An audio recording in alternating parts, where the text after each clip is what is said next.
Hi everybody. Today I just want to say a few words about where this channel will be headed in the coming year. But first, I want to thank you all for being here. This year has been difficult for many of us. It has also been difficult for me. But having your company has made it much easier.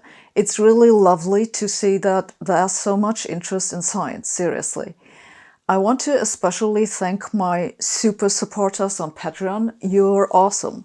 If you support me on Patreon, it does make it much easier for me to produce high quality content.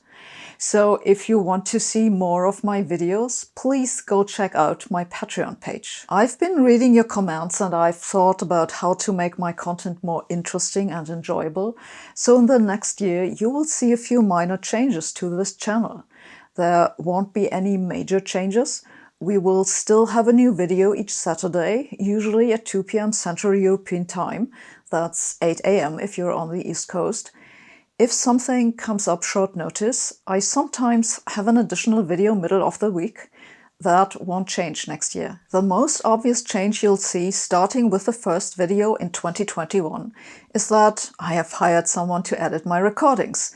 So if you've been suffering from my sloppy cuts, weird audio filters, or awkward color balance, you should notice a big improvement. For what the content is concerned, my own research is in the foundations of physics, so that will remain one of the topics I'm covering because it's what's on my mind and on my desk. Some of the next videos, for example, will be about the mathematics of consciousness and the reality of time. But that stuff can become a little detached from reality, if you see what I mean. Which is why I also want to talk about applications of physics, new technologies, and recent developments.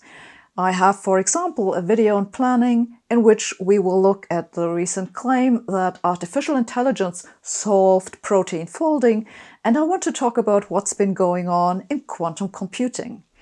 If there are specific topics you want me to talk about, please let me know in the comments. I also want to remind you that you find transcripts of all my videos on my blog at backreaction.blogspot.com. You can also join our weekly chat that uses a new app called Converseful. It's still under development, so if you like experiments, you might want to check it out. I don't myself have anything to do with this app, but I think it's a neat idea and it's really super simple to use. Thanks for watching, stay safe, stay healthy.